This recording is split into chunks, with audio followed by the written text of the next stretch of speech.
After the English summer has given us a grand total of 0.23 hours glorious sunshine, even the roses tend to give up in disgust. But although they're past their best for decorative purposes, the petals still have their uses. You can scatter them over newlyweds, make perfume out of them, or preserve them by pressing them in books.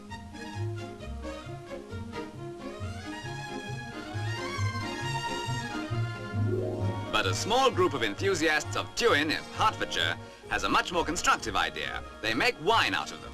Other unusual products of this enterprising group are Bramble Tip wine, tea wine, orange wine, and even carrot whisky.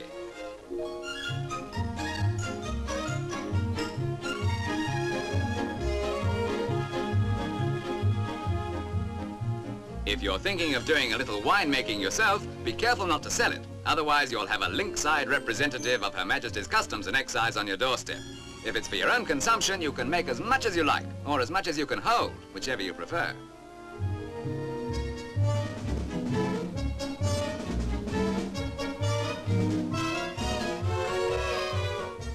Got a notebook? Well, first take about 4 pounds of petals and simmer them slowly in 6 pints of water until the petals have completely lost their colour.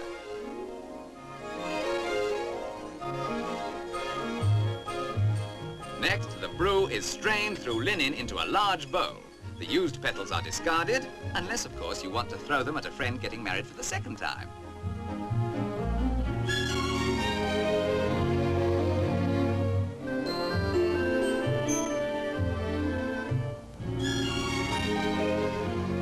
To this is added 3½ pounds of granulated sugar, previously dissolved in a couple of pints of water.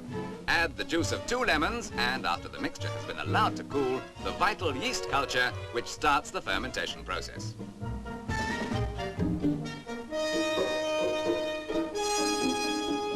The next step is to filter the wine into a gallon jar, which is immediately corked with a swab of cotton wool to keep out any airborne bacteria that happen to fancy rose petal wine.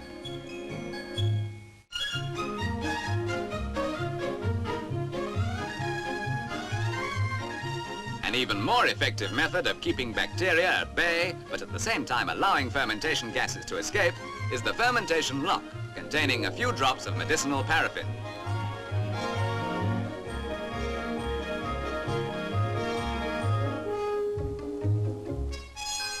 The wine is siphoned off into bottles, corked and allowed to mature. The maturing period differs for various wines. It can be drunk earlier, but the person who drinks new wine is quite liable to be drunk earlier too. So remember, ladies, next time your husband comes home with a bunch of flowers, don't rush to thank him. He'll probably whip out to the kitchen, process them and drink your health.